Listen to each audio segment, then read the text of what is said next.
नमः हरे हराये नमः।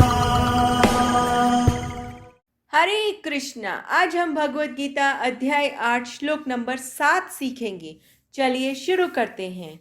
तस्मात् सर्वेषु कालेषु मामनुस्मर्युद्धय च मय्यर्पित मनो बुद्धिर् मामे वैश्यसे असंशयः। अब हम इसे धीरे धीरे बोलकर समझते हैं। तस्मात् सर्वेषु कालेषु माम अनुस्मर युद्धय च मयि अर्पित मनोबुद्धि मामे वैश्यसे असंशयः। अब हम इसे फिर से गाते हैं। तस्मात् सर्वेषु कालेषु माम अनुस्मर युद्धय च मयि अर्पित मनोबुद्धि मामे वैश्यसे असंशयः। अब हम समझते हैं भगवान श्री कृष्ण इस श्लोक में अर्जुन से क्या कह रहे हैं।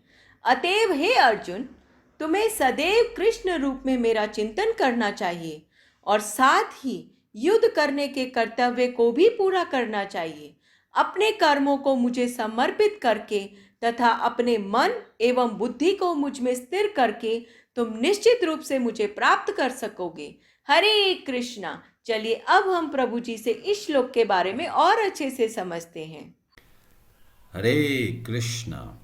तो यहाँ पर भगवान श्री कृष्ण बहुत ही महत्वपूर्ण श्लोक बता रहे हैं। ये ऐसा श्लोक है जिसको हमें याद कर लेना चाहिए और हो सके तो हर रोज़ बोलना चाहिए। जब आप कहीं घूमने जाएं या कोई कार्य करें तो बीच बीच में यह श्लोक आप मन में दोहरा सकते हैं। और यह श्लोक बहुत सारे जो मन में संदेह आता है उनको दूर करता है। तो यहाँ पर भगवान श्री कृष्ण ने बोला तस्मात् सर्वेषु कालेषु, मतलब हर समय माम अनुस्मर, भगवान श्री कृष्ण का स्मरण करना है और युद्ध च, तथा युद्ध, जैसे यहाँ पर अर्जुन को युद्ध बोला गया, हमारे लिए है कि जो भी हमारा कर्तव्य कर्म है उसको करना है। और कैसे करना है? मय्य अर्पित, मुझ में समर्पित करके। किसको समर्पित करना है? मन और बुद्धि को। ऐसे करने से क्या होगा? हम सदैव भगवान में ही स्थित रहेंगे, इसमें कोई संदेह नहीं है। क्योंकि पिछले श्लोक में बोला था भगवान ने, अंत समय में जो भगवान श्री कृष्ण का स्मरण कर पाते हैं वे भगवान को धाम को जाते हैं। पर जो लोग सोचते हैं कि ये तो बुढ़ापे का काम है, तो भगवान बोल रहे अरे बुढ़ापे का काम नहीं है। तस्मात् सर्वेषु, हर समय हमें भगवान का स्मरण करना है। ऐसा नहीं है कि केवल बुढ़ापे में आके ही हमें भगवत गीता खोलनी है। जैसे ही भक्तों का संग मिला उसी समय विवेक उत्पन्न होता है, और विवेक होता है तो हमें पता चलता है कि हमारा समय हमें कहाँ लगाना चाहिए। और भक्तों के संग में आकर हमें थोड़ा थोड़ा पता चलने लगता है, और ये हमारे ऊपर है कि उसके बाद कितने अच्छे तरीके से हम अपने मन को और बुद्धि को भगवान में लगाते हैं।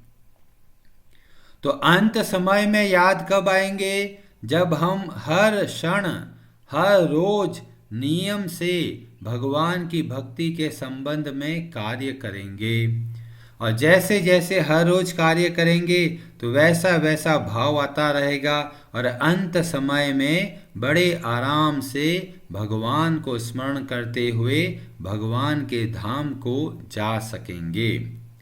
तो तरीका क्या है? तस्मात् सर्वेषु कालेषु, समस्त क्षणों में, हर पल हर क्षण भगवान का स्मरण करते हुए कार्य करना है। अब कई लोग बोलते हैं, अरे जी भगवत गीता पढ़ता है, पता नहीं क्या वो सन्यासी बन के घर बार छोड़ के चला तो नहीं जाएगा। तो यहाँ पर भगवान बोलते हैं कि स्मरण करना है और कर्तव्य कर्मों को भी अच्छे से निभाना है। तो जिनके मन में डर होता है सन्यासी बन जाएगा बच्चा हमारा, तो आप चिंता मत कीजिए। भगवान ने स्पष्ट शब्दों में बोला कि जो भी कर्तव्य कर्म है उसको अच्छे से कीजिए और साथ में भगवान का स्मरण करना है। दोनों के दोनों साथ में चलना है। तो इसको और गहराई से समझें तो कुछ समय भगवान के लिए पूर्णतया निर्धारित करना है और कुछ समय जो संसार का कर्तव्य कर्म करते हैं वह भी भगवान के संबंध में देख कर करना है। तो हर क्षण भगवान का स्मरण करते हुए कार्य करना है। और यहाँ पर बहुत महत्वपूर्ण दो बातें बताई गई, मन और बुद्धि। ये दो ऐसे तत्व हैं जो हमें निरंतर भगवान से जोड़ के रख सकते हैं। तो मन और बुद्धि को कैसे भगवान में लगाना है ये बहुत आवश्यक है। अगर हम ये दो चीज़ें समझ जाएं, किस तरह से मन को भगवान में लगाना है, किस तरह से बुद्धि को भगवान में लगाना है, और जब ये इस तरह से हर रोज कार्य करेंगे मन और बुद्धि को भगवान को समर्पित करके, तो हम जीवित अवस्था में ही जीवन मुक्त कहलाएंगे। हम इस संसार में रहते हुए भी संसार के बंधनों से मुक्त रहेंगे।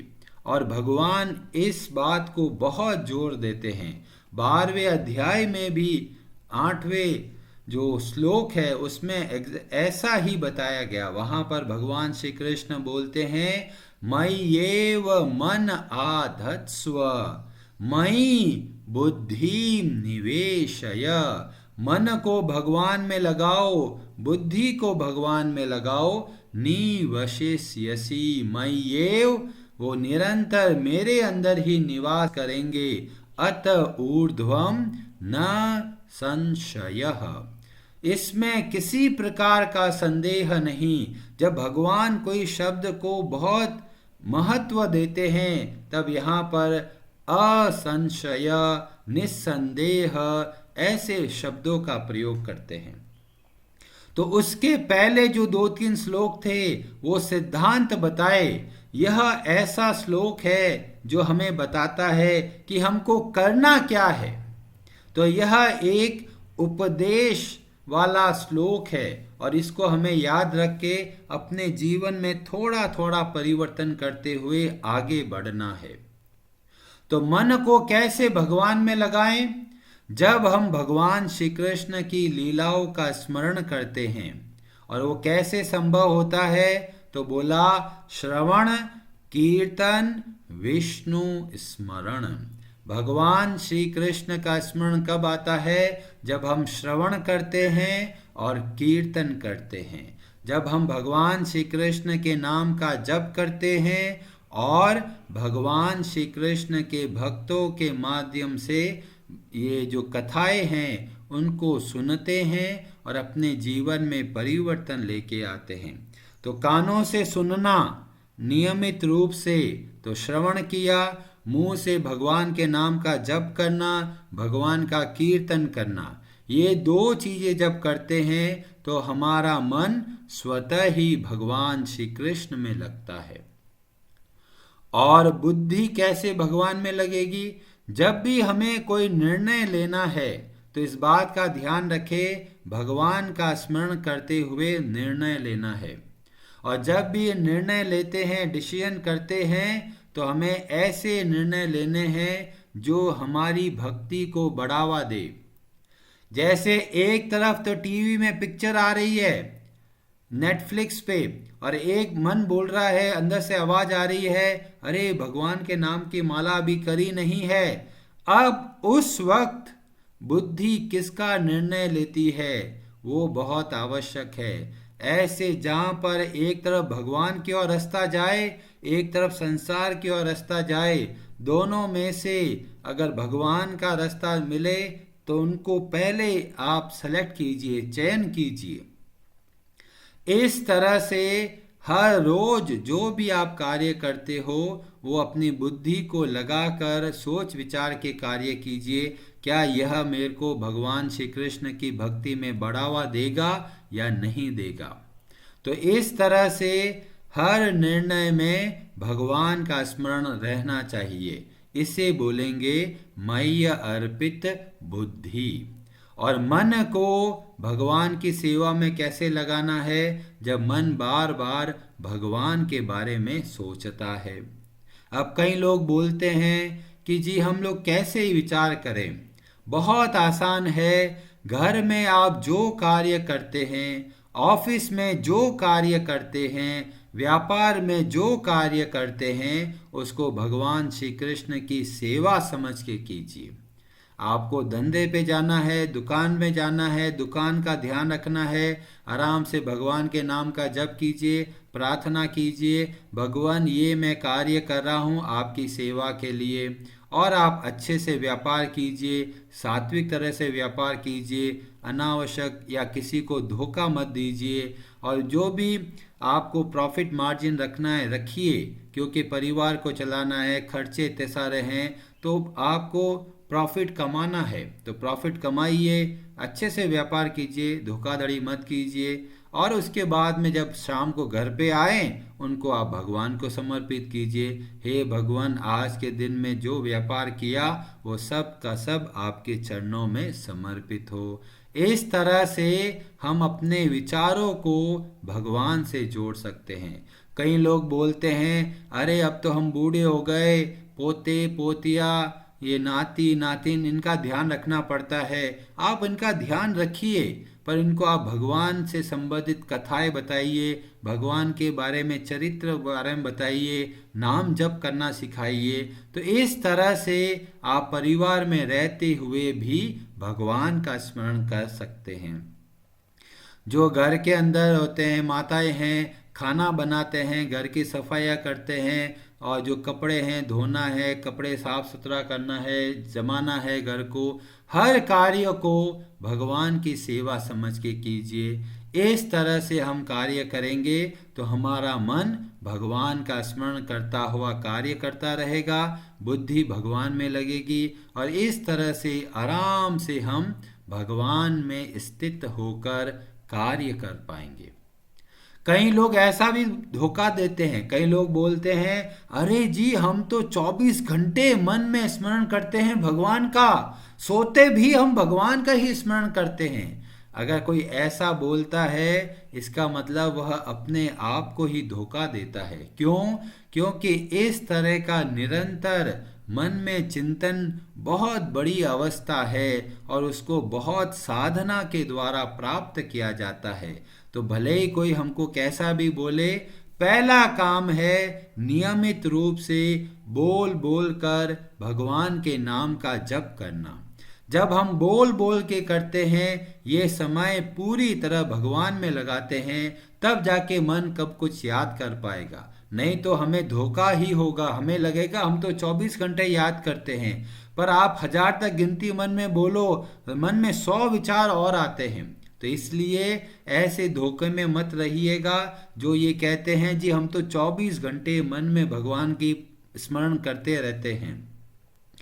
नियमित रूप से भगवान के नाम का जप करना, तुलसी आरती करना, भक्ति के जो नियम है उसका अनुसरण करना, अच्छे से जो भी हमारा दायित्व है उसको अच्छे से निभाना है।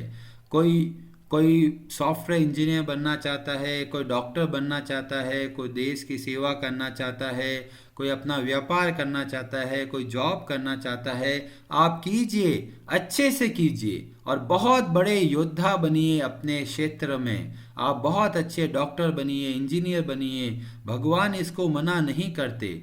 और भगवान के भक्त भी हमें ऐसा सिखाते हैं। अर्जुन इतना बड़ा योद्धा जब खड़ा होता था लोग थर थर कांपते थे। तो हमें भी अपना जो कार्य क्षेत्र है, चाहे हम व्यापार करें, चाहे हम जॉब करें, जो हमारा कार्य क्षेत्र है उसमें बहुत अच्छे तरीके से आप अपना समय दीजिए। अब कई लोग बोलेंगे दोनों एक साथ कैसे होगा। कोई विद्यार्थी बोलेगा जी मैं पढ़ाई करूं कि भगवान का स्मरण करूं, तो इसमें भगवान ने बोला दोनों काम साथ में होने चाहिए। तो बोलेंगे जी कैसे साथ में होगा, तो इस तरीके से आप कीजिए। जब पढ़ाई आप आरंभ करने वाले हो, भगवान का स्मरण कीजिए, भगवान को प्रणाम कीजिए, भगवान मैं आपकी सेवा के लिए पढ़ाई कर रहा हूँ। आराम से 1 घंटा पढ़ाई कीजिए, 1 घंटा अच्छे से पढ़ाई करा, कुछ इधर उधर की बातें मत सोचिए, अच्छे से पढ़ाई कीजिए। और 1 घंटा पढ़ाई कर ली, फिर बाद में 10 मिनट का एक भगवान के नाम का जप कर लीजिए, या फिर थोड़ा घूमते हुए भगवान के नाम का जप कर लीजिए। 10 मिनट का ब्रेक, फिर वापस 1 घंटे का पढ़ाई। तो इस तरह से हमें सैंडविच बनाते हुए करना है। जहाँ पर हमें बहुत सोचना पड़ता है उस समय आप अपना कार्य को सोचिए, शुरू करने से पहले, बीच में और अंत में भगवान को स्मरण कीजिए। इस तरह से पूरा जीवन हर पल हम भगवान का स्मरण भी कर पाएंगे, और जो अच्छा जो हमारे जितना भी दायित्व है, एक पुत्र का, एक पिता का, एक पति का, एक पत्नी का, सब आप अच्छे से निभाते हुए भी और इस संसार से अलग रह सकते हैं। तो भगवान ने इतना शानदार तरीके से हमें सिखाया। हमें हिमालय में भटकने की आवश्यकता नहीं, हमें घोर तपस्या करने की आवश्यकता नहीं। जो आप कर रहे हैं उसी को भगवान से जोड़ के करना है, और जो आपका कर्तव्य कर्म है बहुत अच्छे से कीजिए। हम भक्त हैं पर मूर्ख नहीं है। कोई आके हमें कुछ भी बोल दे तो हमें पता होना चाहिए कि क्या बोलना है, कैसे बोलना है और किस तरीके से बोलना है। आवश्यकता हो तो क्रोध भी करना है, पर सारा का सारा कार्य करना है भगवान की सेवा समझ के। हनुमान जी ने भयंकर क्रोध किया, लंका पूरी की पूरी जला दी, पर इसका मतलब यह नहीं क्रोध में अंधे होके सब कुछ जला दिया। उनको पता है कहाँ जलाना है और कहाँ नहीं जलाना। तो क्रोध भी करा है पर भगवान की सेवा समझ के किया। विभीषण के घर को कुछ भी नहीं पहुंचा, कुछ हानि नहीं हुई। तो ऐसे ही भगवान के भक्त क्रोध करते हैं, पर उनका क्रोध उनके कंट्रोल में होता है। वह क्रोध नियंत्रित क्रोध होता है, पर जो क्रोध अनियंत्रित होता है वो सबको कष्ट देता है। तो चाहे क्रोध की भावना रखे, चाहे विनम्रता की भावना रखे, हर तरह का व्यवहार आप कीजिए, पर आपके हर व्यवहार के अंदर हमें इस बात का ध्यान रखना है, क्या ये मेरा कार्य भगवान की सेवा में समर्पित है या नहीं। थोड़ा थोड़ा आप करेंगे। घर में झाड़ू की काम शुरू करते हो, सफाई, पहले भगवान का स्मरण किया, भगवान ठाकुर जी ये आपका घर है और आपका घर का मैं सफाई कर रहा हूँ, और आप सफाई कीजिए। खाना बनाते हो, बर्तन धोते हो, कोई भी काम काज करते हो, सब के सब को आप भगवान से जोड़कर और फिर आप कार्य कीजिए। इस तरह से कार्य करते हुए भगवान गारंटी देते हैं, असंशयः, कोई संदेह नहीं, सीधे के सीधे मेरे धाम को आओगे, और इस संसार में रहते हुए भी हम बहुत प्रसन्न चित्त रह पाएंगे। हरे कृष्णा जी, आप सबका बहुत बहुत धन्यवाद। हरे हरे नमः।